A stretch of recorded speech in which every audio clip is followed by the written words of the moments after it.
Assalamualaikum warahmatullahi wabarakatuh. Setelah Al-Fakir melihat video Al-Ustadz Ubaidillah, kemudian saya pikir secara mendalam, ternyata saya harus menurunkan dari gigi 2 menjadi gigi 1 lagi, teman-teman. Ata'lamuna lima. Tahukah kalian kenapa? Karena begini, ternyata model Ustadz Ahmad Ubaidillah itu membawa sebuah dalil dulu, dalil yang salah dulu, ya, yang salah difahami. Nanti beliau akan menguatkan dengan dalil-dalil yang lain atas statement yang awal yang salah ini. Modelnya seperti itu ternyata. Jadi wajar ketika Ustadz Ahmad Ubaidillah membawakan sebuah statement, lalu statementnya itu dikuatkan dengan dalil, padahal gak nyambung, dalilnya ini gak nyambung ya. Lalu nanti yang gak nyambung ini dikuatkan dengan banyak dalil. Sehingga seolah-olah keren begitu. Ternyata modelnya seperti itu. Misalnya nih ya. Kita tanggapi dulu video yang pertama dari beliau. Dan praktik para ulama bukan dalil menurut teori usul fikih. Teman-teman bisa lihat di sini ya. Dalil-dalil dalam usul fikih itu yang diterima ada 10. Itu pun 4 yang diterima secara sepakat, yang sisanya 5-10 diperselisihkan. Maka perbuatan para ulama bukan dalil. Sehingga saya hanya fokus kepada apa yang dilakukan oleh para sahabat Nabi. Nah, setelah kita melihat video tadi dari Ustadz Ahmad Ubaidillah, beliau mengatakan bahwa dalil yang disepakati ada 4. Yang pertama Al-Quran, yang kedua Sunnah, yang ketiga Ijma', yang keempat Qiyas. Ilmu usul fikih dipakai gitu loh. Nanti giliran yang merangkum dan membuat ilmu usul fikih bertabarruk gak akan dipakai nantinya. Ya seperti itu. Misalnya Al-Imam Asy-Syafi'i. Al-Imam Asy-Syafi'i ketika melakukan tabarruk ke kuburan misalnya, apakah dipakai? Ya enggak dipakai. Tapi ilmu usul fikihnya dipakai. Gitu loh. Yang menyebabkan kita tahu bahwa Al-Quran, Sunnah, Ijma', Qiyas, lalu sampai ada maslahah mursalah, itu bisa dijadikan sebagai dalil, kita kan taunya dari para ulama gitu loh.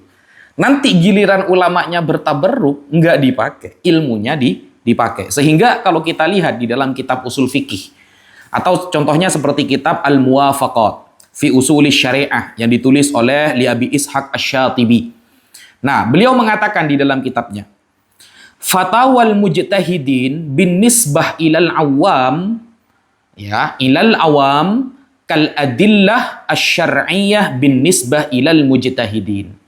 Jadi, fatwa-fatwa para ulama mujtahid bagi orang awam itu seperti dalil syar'i bagi mujtahid.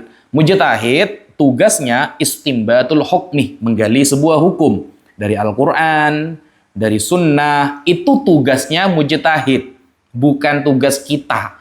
Begitu loh. Jadi lucu kalau ada orang yang baru hijrah lalu mengatakan kembali kepada Quran dan hadis dan ulama ditolak, begitu loh. Baru hijrah lalu menolak ulama sekelas Imam Asy-Syafi'i. Yang lebih lucu lagi adalah menggunakan ilmu usul dalam mazhab Syafi'i atau dalam mazhab Maliki, nanti ulamanya bertabarruk, gak dipakai, ilmunya dipakai, seperti itu. Atau di dalam kitab Al-Muwafaqat, Al-Imam Abu Ishaq Asy-Syatibi juga menyampaikan, wad dalil alaihi anna wujudal adillah bin nisbah ilal muqallidin wa adamaha sawa idh kanu la yastafiduna minha syai'a falaysa an-nadhar fil adillah wal istinbat min sya'nihim wa la yajuzu dzalika lahum al-battah wa qad qala Allah ta'ala fi kitabihil aziz fas'alu ahla dzikri in kuntum la ta'lamun. Bukti untuk hal ini adalah bahwa adanya dalil-dalil atau tidak ada dalil atau tidak, bagi orang-orang yang bertaklid itu sama saja. Sama, ada dalil atau tidak itu sama. Karena mereka tidak bisa mengambil manfaat dari sebuah dalil itu. Merenungkan dalil-dalil nggak bisa. Dan melakukan istimbat juga nggak bisa, penggalian hukum.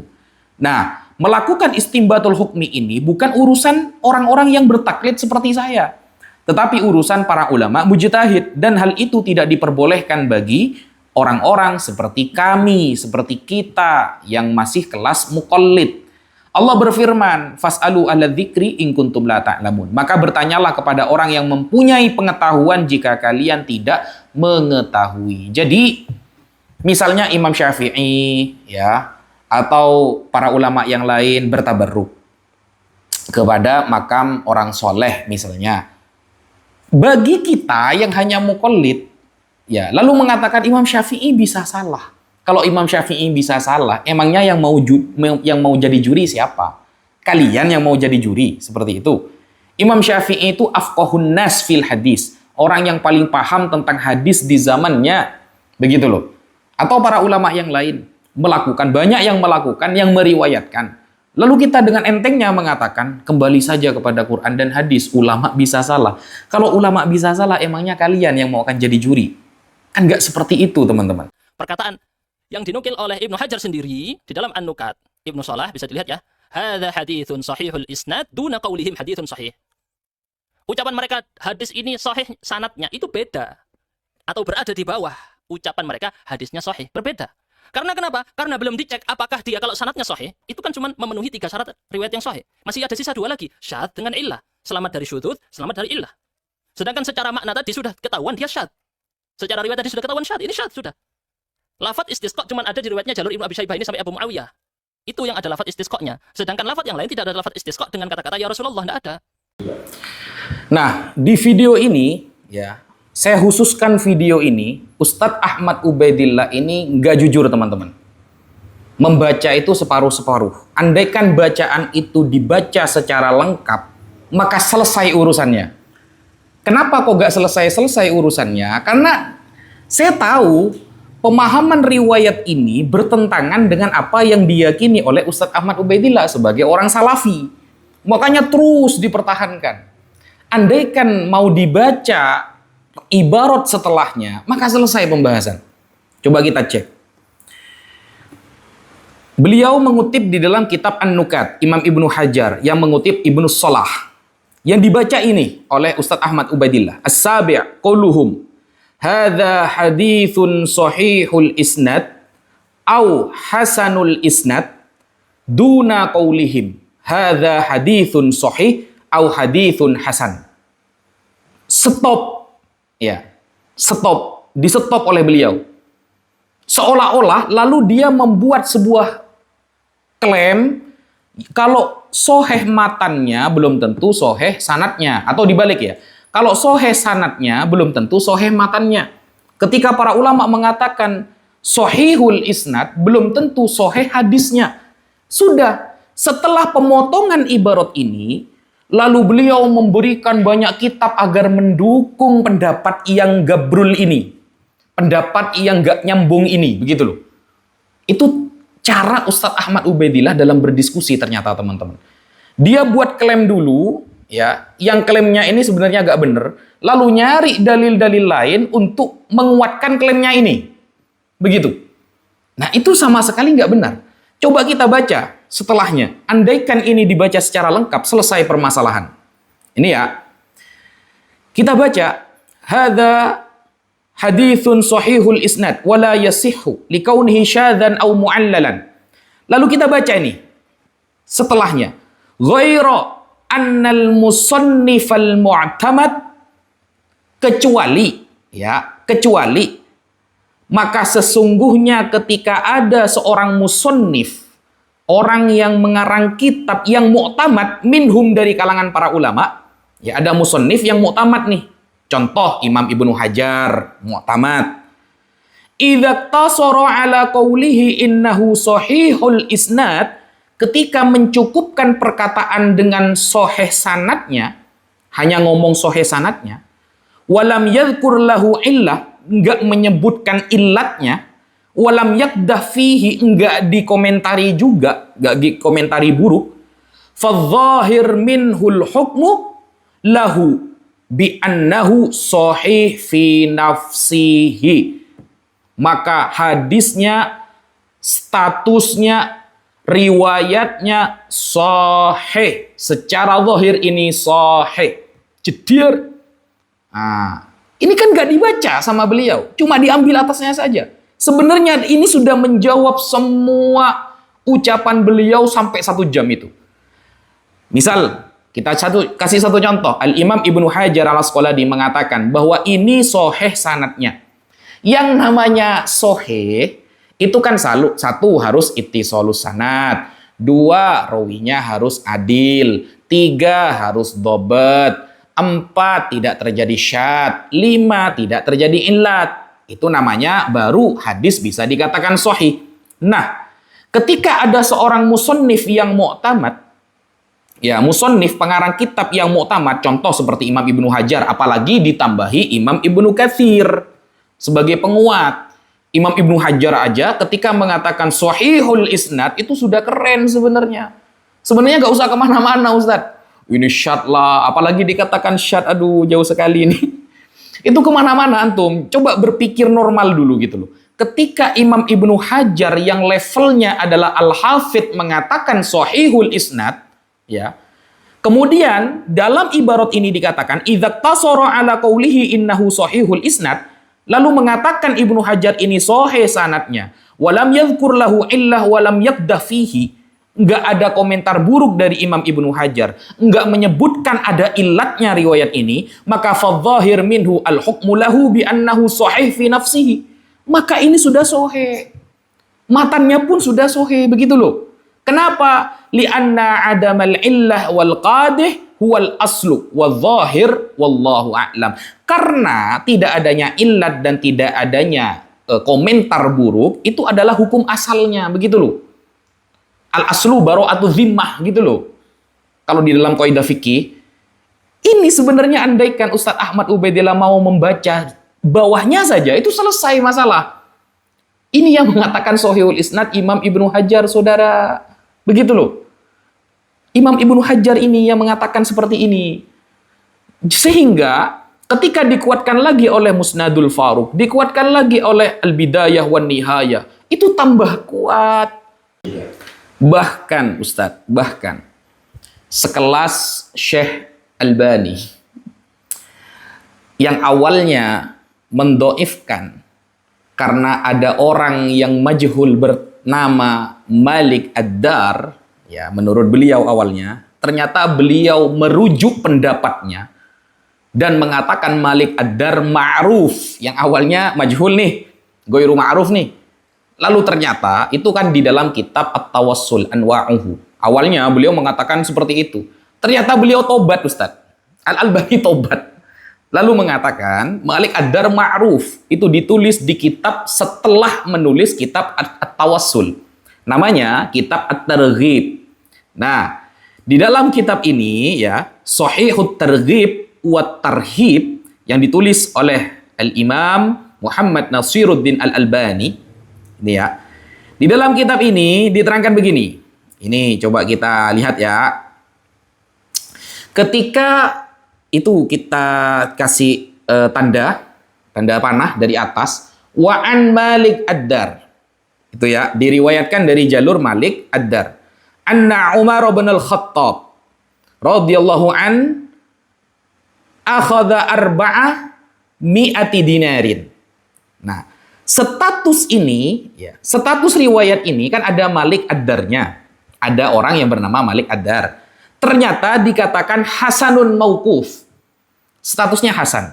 Yang namanya statusnya hasan, tidak mungkin ada rawi majhulnya, kan begitu.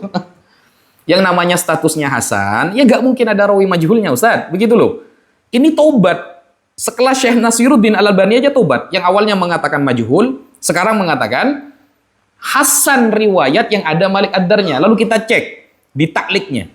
Di takliknya ya. Rawahu Tabarani fil Kabir. Warwatuhu ila Malik Ad-Dar thiqat masyhurun wa Malik Ad-Dar la a'rifuhu. Itu ada tanda nomor 1. Kita cek apa maksudnya nomor 1 itu. Wa kadza qala Al-Haythami wa huwa min ghoraibiha. Jadi ketika Al-Haythami mengatakan la a'rifuhu itu dikritik oleh Syekh Albani. Kok bisa la a'rifuhu itu? Wa bi khassatil Al-Haythami alladzi lahu inayah khassa bi kitabits thiqat li Ibnu Hibban. Nah, kemudian paragraf bawahnya Malik bin Iyad Ad-Dar yarwi an Umar bin Al-Khattab rawa anhu Abu Salih As-Samman. Wah, diakui oleh Syekh Al-Albani. Beliau aja tobat loh. Masa antum nggak mau tobat, Ustaz? Kemudian kita buka selanjutnya. Rawa anhu Abu Shalih As-Samman wa kana ma'rufan wa qad rawa anhu thiqatun akhar. Bayangkan. Wa huwa Abdurrahman bin Sa'id bin Yarbu wa huwa rawi li hadhil qissah anhu. Jadi Syekh Al-Albani yang awalnya di kitab At-Tawassul mendhaifkan karena majhul lah, ghairu ma'ruf lah. Beliau tobat di dalam kitab Sahih Targhibnya mengatakan beliau ma'ruf. Dan riwayat yang diriwayatkan oleh jalur dari Malik Ad-Dar langsung diklaim hasan. Yang namanya riwayat hasan, ya gak boleh dong ada majhul-majhulnya, boleh ada syadnya, gak boleh ada illatnya. Sekelas Syekh Albani sudah setuju dengan Ahlus Sunnah wal Jamaah. Kemudian yang di awal, tolong ibarat itu dibaca secara lengkap, Ustaz. Jadi ketika ada seorang musannif yang mu'tamad seperti Imam Ibnu Hajar Al-Asqalani, lam yaqdah, ya, beliau tidak mengomentari buruk, beliau juga tidak mengatakan ada illatnya, apalagi syad itu jauh kali syad itu. Sahihul isnad kok ada syad begitu loh. Jadi ketika seperti itu, maka itu sebenarnya sudah selesai. Sudah selesai, Ustaz. Coba, itu sebenarnya sudah selesai. Menjawab semua pertanyaan atau pernyataan 1 jam antum. Gus Abdul Wafi mengatakan la a'rifuhu bukan jarah. Ini ucapan la a'rifuhu bukan jarah ini aneh ya. Saya juga heran kok bisa berkata seperti ini. Entahlah ya. Saya mau nyebut kata-kata takut tidak pantas. Yang jelas ini kita lihat bersama-sama. Yuk, kita buktikan siapa yang benar, siapa yang salah dalam masalah ini. Yang bilang majhul siapa? Yang tadi yang bilang majhul siapa di sini? Ibnu Hajar. Nanti saya buktikan yang lain lagi ya. Bahwa la a'rifuhu itu maknanya majhul. Ibnu Hajar menyebut sini Yahya bin Ma'in di dalam An-Nukat. Monggo dilihat sendiri, Gus. Mungkin belum lihat, Gus Abdul Wafi ya. Kemudian kita lanjutkan. Gak bisa, Ustaz. Gak bisa. Gak bisa gimana? Jadi ada juga dia. Di majhul bukan jarah katanya. Aduh, tambah ini juga tambah aneh lagi. Dan saya nukil dengan lengkap di sini bukti-buktinya. Kata beliau, majhul ini la a'rifuhu itu bukan majhul dan majhul itu bukan jarah. Ini kaidah di ilmu mustalah hadis sebelah mana? Coba tunjukkan kitabnya, Gus. Kan katanya untuk ini maklum bagi kita yang belajar mustalah hadis. Ya monggo, silakan ditunjukkan di kitab apa itu. La a'rifuhu itu bukan majhul dan majhul itu bukan jarah. Ini kaidah tahu dari mana ya? Antum buktikan, atau mengucapkan itu antum buktikan. Nah, kita lihat makna la a'rifuhu ini adalah majhul. Dalam praktiknya Al-Mundhiri sendiri yang mengucapkan, antum cek. Ini tadi dia mengucapkan la a'rifuhu. Al-Mundhiri dalam kitabnya At-Targhib wa Tarhib. Coba kita cek. Apa kata Al-Mundhiri? Di jilid 2 halaman 365. La a'rifuhu wa lam aqif lahu ala tarjamah wallahu a'lamu bihalihi. Allah lebih tahu tentang keadaannya. Aku enggak menemukan biografinya. Aku tidak mengenalnya. Contoh lagi Al-Mundhiri mengatakan, la a'rifuhu bi jarhin wala adalah. Aku tidak tahu dia apakah dia itu dijarah atau dia itu ditakdil. Nah, masalah majhul dengan la a'rifuhu. Ini saya terangkan secara santai, Ustadz ya, biar antum faham, biar antum bisa belajar lebih banyak lagi kemudian. Sepertinya antum belum paham bahasa saya. Begini loh. Begini, Ustadz. La a'rifuhu itu beda dengan majhul, Ustadz. Itu yang pertama. Itu beda. Meskipun terkadang ada yang menggunakan lafal la a'rifuhu yang maksudnya majhul. Terkadang nih, nggak banyak. Nah, misalnya kalau kita cek, ya, kita pakai ulama kontemporer lah, ya, biar mudah dipaham, Ustaz. Misalnya begini, di dalam kitab Tahriru Ulumil Hadis, ya, Tahriru Ulumil Hadis. Nah, di sana kan dikatakan al-aslu ar-rabi' qaulun naqid fi rawi la a'rifuhu. Ya, perkataan komentator tentang ra'arifuhu, tentang rawi. Komentator tentang rawi ya. Komentar tentang rawi dengan lafal la'arifuhu. Itu saya tandai kuning ya, tandai kuning. Yang biasanya menggunakan ini Yahya bin Ma'in dan Abu Hatim Ar-Razi, Ustaz. Yang biasa antara la'arifuhu dengan majhul itu mirip, itu Imam Abu Hatim Ar-Razi dengan Yahya bin Ma'in biasanya. Tapi kita cek. Saya kasih tanda kuning, Ustaz ya. Lakin yang bagi anta'lam annatil kal jahala innama hiya bin nisbah ila ilmi dzalikan nakid. Jadi kata-kata la'arifuhu itu sebenarnya itu adalah ketika orang yang ingin berkomentar itu memang nggak punya pengetahuan tentang rawi yang akan dikomentari gitu loh. La mutlakun, bukan secara mutlak. Bukan secara mutlak tidak diketahui banyak orang sampai sedunia, enggak, Ustaz.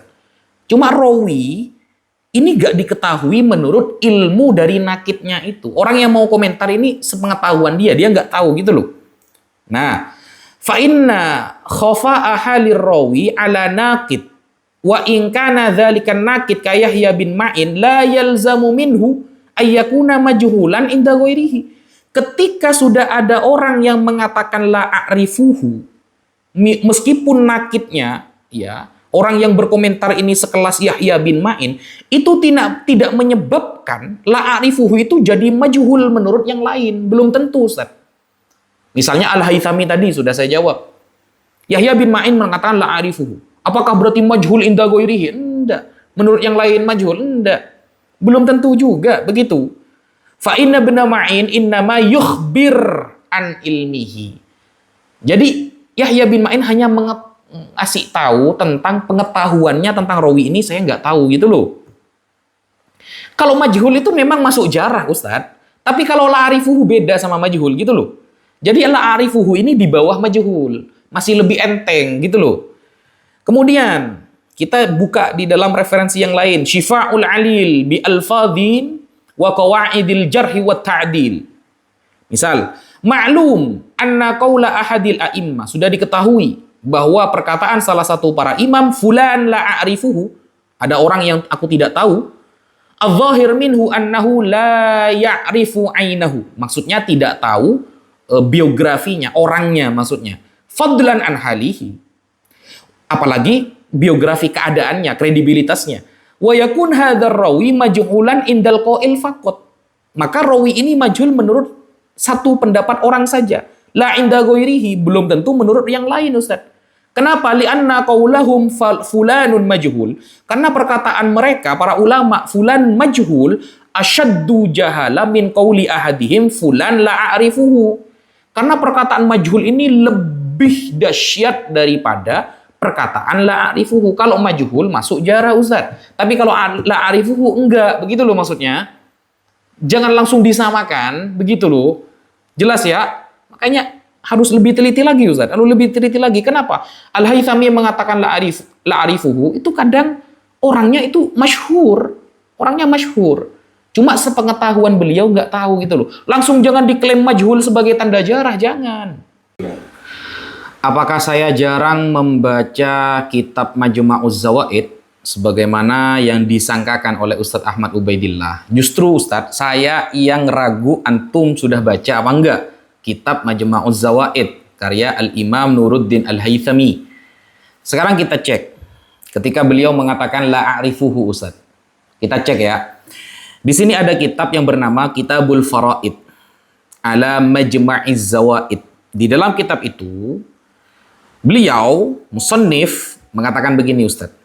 Wa kana min dawa'i amali fi hadzal kitab anni wajadtu katsiran minal mushtaghilina bi ilmil hadits syarif fi hadzal 'asr ya'tamiduna ala kalamil hafidh al-Haythami rahimahullah i'timadan kabira. Jadi saya lihat banyak orang-orang sekarang yang senang belajar ilmu hadis, mereka berpegang teguh, menyibukkan dirinya untuk belajar ilmu hadis dan berpegang teguh terhadap perkataan Imam Al-Haythami. Nah, faman qala fihi Al-Haythami la a'rifuhu, ketika Imam Al-Haythami mengatakan la a'rifuhu wa ma syabahahu atau yang serupa, maka sallamu li kalamihi duna adna bahthin aw taftishin wara'ahu thumma hakamu 'alal hadis bid-dha'fi. Ketika, ya, ini nyindir Ustadz Ahmad Ubaidillah sebenarnya. Kitab Al-Faraid ini, ala Majma'iz Zawaid. Ada orang-orang yang zaman sekarang itu sibuk belajar ilmu hadis, lalu berpegang teguh kepada perkataan Imam Al-Haythami. Ketika Imam Al-Haythami mengatakan la a'rifuhu, langsung hadisnya diklaim do'if. Tanpa taftish dulu, tanpa diteliti dulu, begitu, tanpa dibahas dulu. Langsung didoifkan. Wa ja'alu dzalika sababa illati, lalu menjadikan hal tersebut gara-gara kata-kata la a'rifuhu langsung dijadikan illat terhadap riwayat tersebut. Wah, ini ada illatnya nih. Karena mengatakan la a'rifuhu, berarti majhul nih, kan begitu kan? Ini sebenarnya nyindir Ustadz Ahmad Ubaidillah, pengarang kitab Al-Faraid ini.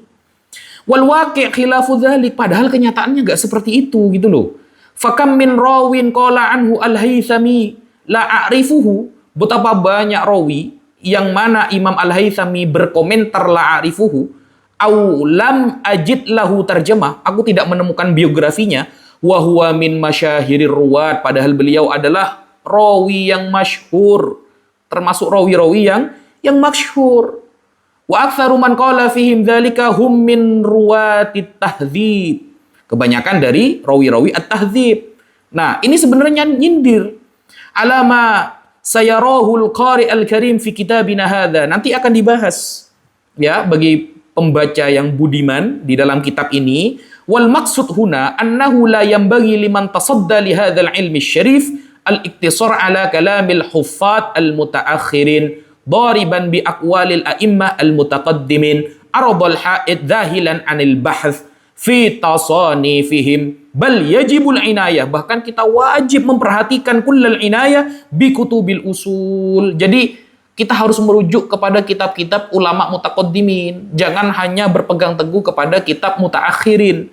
Cek dulu yang mutaqaddimin, karena itu penting untuk mengetahui illat-illat dan lain sebagainya. Jangan hanya gara-gara Al-Imam Al-Haythami mengatakan la'arifuhu, langsung diklaim, oh ini berarti ada illatnya nih. Kemudian nanti akan didoifkan. Jangan, saudara. Bukan kata saya, kata pengarang kitab Al-Faraid ala Majma'iz Zawaid, yang pastinya beliau banyak membaca kitab Majma'uz Zawaid. Lihat Al-Ulu punya Adz-Dzahabi apa? 600 lebih kutipan dalil dan perkataan ulama dari abad ke-1 sampai ke-6 Hijriah mengatakan bahwa Allah di atas arsy, di atas langit. 600 lebih dinukil sama beliau. Coba sekarang, jenengan mau ambil kitab ini atau enggak? Ustadz Ahmad Ubaidillah meminta saya buktikan bahwa Imam Az-Zahabi itu pro kepada istighosah atau tabarruk lah ya, mencari keberkahan. Oke, saya bacakan Ustadz. Jadi begini, ini juga menjawab tentang kitab Al-Ulu li Aliyil Ghaffar. Jadi perlu diketahui Ustadz Ahmad Ubaidillah, antum memang harus mutola'ah lagi. Kitab Al-Ulu itu ditulis oleh Al-Imam Az-Zahabi ketika masih awal-awal. Jadi waktu beliau masih ngefans banget dengan Imam Ibnu Taimiyah Al-Harrani. Setelah itu beliau bertobat dan banyak mengkritik gurunya. Oke, saya sebutkan riwayat tentang istighosah ya. Di dalam kitab Tarikhul Islam wa Wafayat Al-Masyahir wal A'lam karya Al-Imam Syamsuddin Az-Zahabi. Di sini ada riwayat begini Ustaz. Wa sami'na ala ibni Soyla.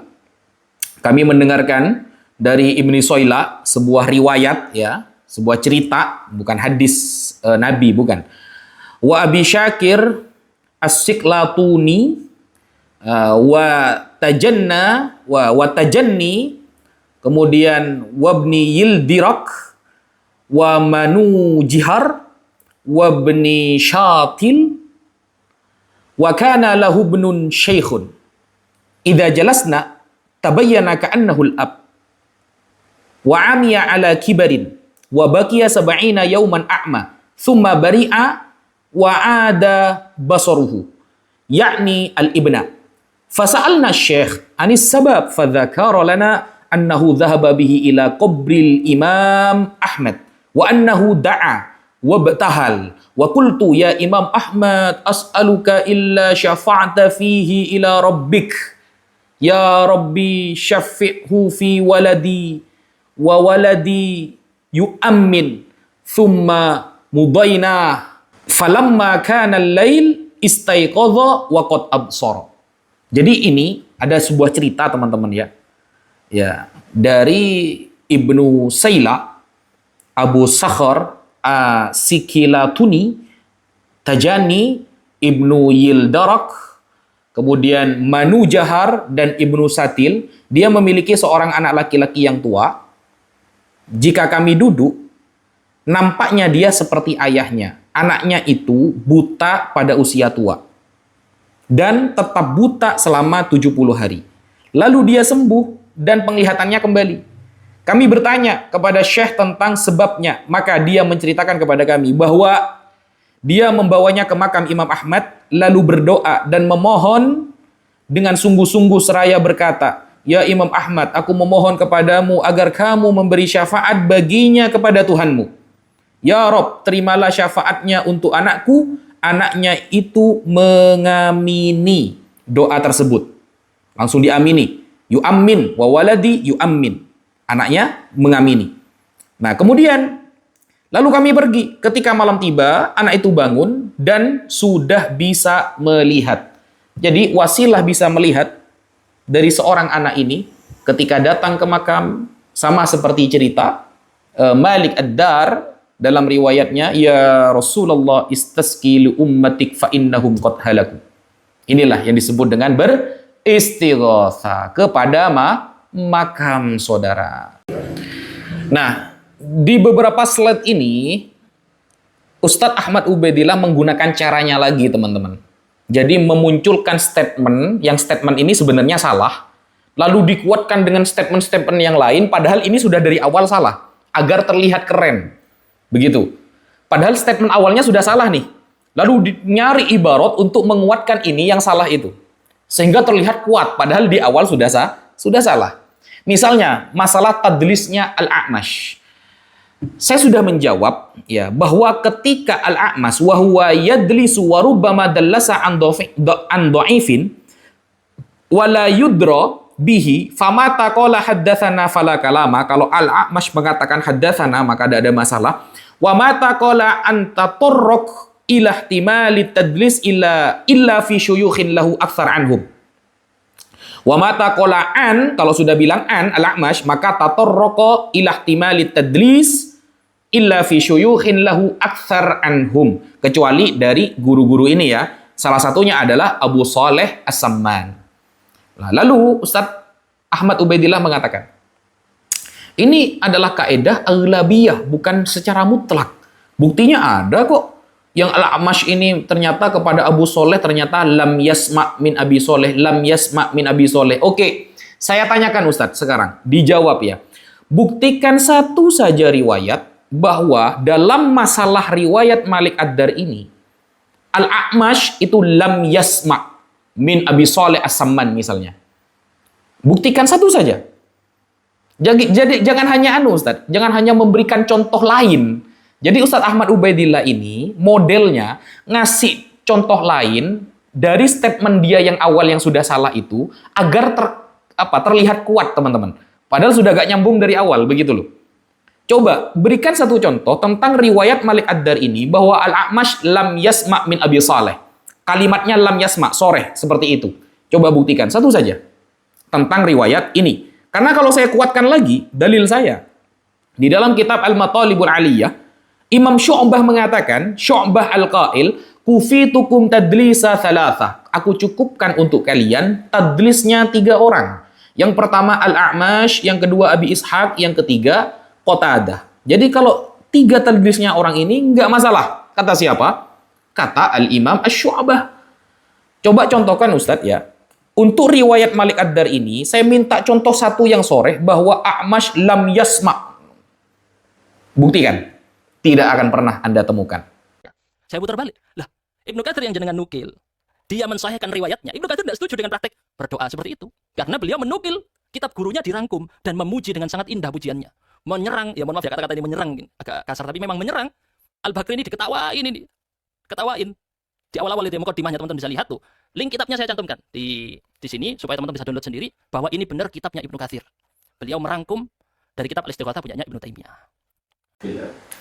Oke, kita jawab mengenai Al-Imam Ibnu Katsir. Ya sebenarnya ini sudah keluar tema teman-teman ya. Tema yang awal tentang Malik Ad-Dar itu sudah selesai sebenarnya. Terjawab dengan kitab Ibnu Shalah yang dinukil oleh Al-Imam Ibnu Hajar tadi. Sudah terjawab, sudah selesai itu sebenarnya.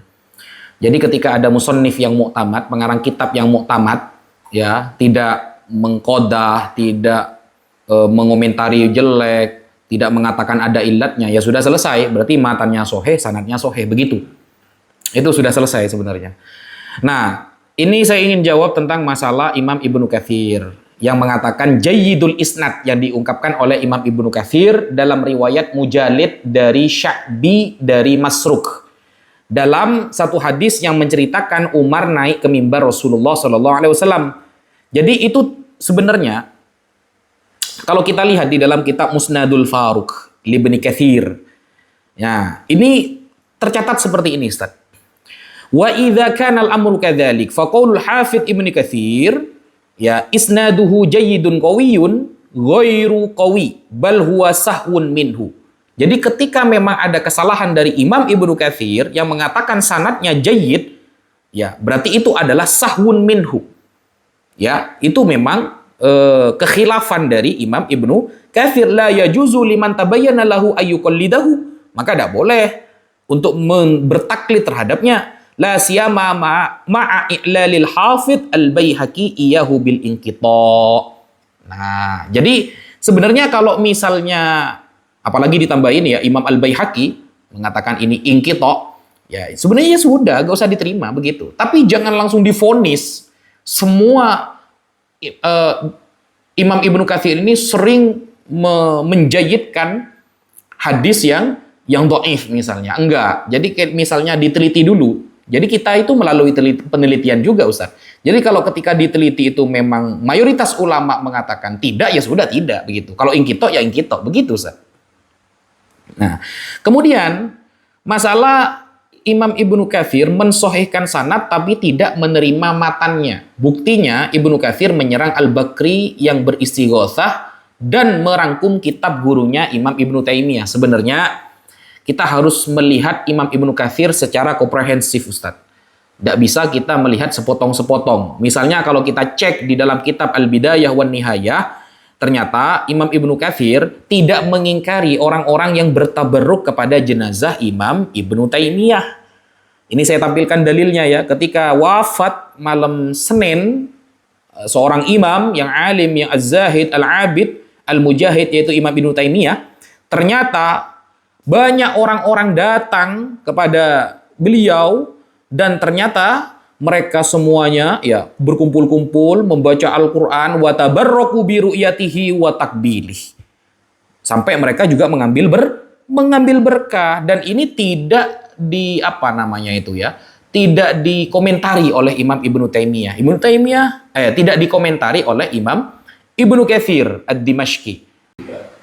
Ya, dari semua jawaban-jawaban saya itu, saya kira sudah cukup untuk menjawab Al-Ustadz Ahmad Ubaidillah dengan panjang lebar yang dia sampaikan. Tapi dari statement awalnya sudah tidak nyambung begitu ya. Jadi dari kesimpulan dari saya, Ustadz Ahmad Ubaidillah itu gagal dalam 3 hal. 1, beliau mengatakan syadz. Tapi mohon ketika beliau mengatakan syadz, buktikan kepada saya satu saja ulama ya yang musannif, yang mu'tamad, ulama yang mu'tamad yang mengatakan riwayat itu syadz. Kasih saya satu saja contoh, Ustaz. Nggak akan ditemukan. Kegagalan kedua, tidak akan pernah ditemukan oleh Ustadz Ahmad Ubaidillah. Ada orang yang mengatakan riwayat Malik Ad-Dar itu dhaif, nggak akan ada. Hadhihi riwayah dhaif li'anna hadza karena hal ini, hari ini, karena ilat, sebagaimana yang disampaikan oleh Ustadz Ahmad Ubaidillah yang panjang lebar itu nggak akan pernah ditemukan. Padahal riwayat ini sudah ratusan tahun lalu. Ketika Imam Ibnu Hajar dengan kekuatan ilmunya mengatakan sahihul isnad, lalu ada Ustadz Ahmad Ubaidillah mengatakan bermasalah. Coba buktikan satu saja, Ustadz, satu saja ulama yang mengatakan riwayat itu dhaif. Yang kedua syadz. Sebagaimana yang antum buktikan. Jangan hanya bisa begini, Ustadz. Bawa ibarat ini, bawa kalam ini. Tapi nggak ada ulama yang bilang seperti itu. Itu teori-teori sendiri gitu loh. Coba buktikan. Ada ulama mengatakan, hadhihi riwayah syadzah. Atau hadhihi riwayah dha'ifah. Coba, satu saja. Dan yang terakhir, Ustadz Ahmad Ubaidillah tidak akan pernah menemukan, soreh tercatat bahwa riwayat ini bermasalah. Paling mentoknya Al-Khalili. Al-Khalili dikatakan mempermasalahkan, padahal itu nggak masalah, Ustaz. Sudah saya jawab ya, Ketika Al-Khalili mengatakan yuqalu, lalu menggunakan kata sama'ah, buktikan kepada saya, Ustaz, Al-A'mas lam yasma' min Abi Saleh As-Samman an hadhihi riwayah. Tentang riwayat ini, ada nggak ulama yang bilang lam yasma' misalnya? Kalau ada, baru ini bermasalah. Kalau nggak ada, berarti Al-Khalili itu bukan mempermasalahkan. Ustadz, saya ulangi. Al-Khalili bukan mempermasalahkan. Kalau kemudian, wal bakun arsalu, yang lain memursalkan. Mursal pun kalau kibarut tabi'in, itu nggak masalah. Ini kita sampaikan dalilnya. Ini langsung saya bantah ya. Langsung saya bantah dari kitab Al-Khalili langsung, Ustaz. Yang antum anggap kalimat itu bermasalah. Wal bakuna arsaluhu pakai sami'a atau samma'a, pakai sigot tamrid yuqalu. Ini saya bantah langsung dengan kitab Al-Khalili, Al-Irsyad fi Ma'rifati Ulama'il Hadis. Apa kata beliau? Al-Imam Abu Ya'la Al-Khalili. Fa ammal hadis as-sahih al-ma'lul, adapun hadis sahih yang terdapat illat, fal illah taqa'u lil ahadits min anha'in syatta la yumkinu hasruha. Maka cacat itu terjadi kepada hadis dari berbagai sisi yang tidak dapat dihitung. Faminha, dikasih contoh nih. Ini bukan paten ya, tapi cuma contoh ya. Jadi banyak contoh yang lain. Faminha ayyarwiyats thiqat hadisan mursalan, ada rawi thiqah yang meriwayatkan hadis mursal. Wa yanfaridu bihi thiqatun musnadan, ada satu orang thiqah, rawi thiqah yang sendirian ya menyebutkan sanad menggunakan hadis, meriwayatkan hadis ini musnad, maka fal musnad sahih wa hujjatun, maka yang musnad yang sendirian ini dikatakan sahih dan ini menjadi hujjah. Ini contoh ya, contoh. Masih banyak yang lain yang hadisnya mursal, yang banyak yang lain. Ini cuma contoh. Tetapi intinya pada lafadz ini, wala tadurruhu illatul irsal. Jadi kalau saya baca begini, Ustaz. Fa ammal haditsus sahih al-ma'lul, adapun hadis sahih yang terdapat illat, fal illat taqa'u lil ahadits min anha'in syatta la yumkinu hasruha. Maka illat itu akan terjadi kepada hadis-hadis yang sangat banyak yang tidak dapat dihitung. Langsung kita baca wala tadurruhu illatul irsal, dan tidak berpengaruh cacat mursal itu enggak berpengaruh, Ustaz, enggak bermasalah. Menurut Imam Abu Ya'la Al-Khalili di dalam kitabnya Al-Irsyad. Kalau antum menganggap ini ada illatnya, mursal lah begini, nggak masalah kata beliau gitu loh. Sekian, terima kasih dari saya. Semoga apa yang saya sampaikan sudah menjawab dari penjelasan yang panjang lebar dari Ustadz Ahmad Ubaidillah. Dan saya sampaikan 3 kegagalan beliau. Beliau tidak akan pernah menemukan ada ulama yang mengklaim riwayat Malik Ad-Darsyad. Kedua, beliau tidak akan pernah menemukan ada satu saja ulama yang mengklaim riwayat Malik Ad-Dar dhaif. Sampai Syekh Albani saja tobat gitu loh.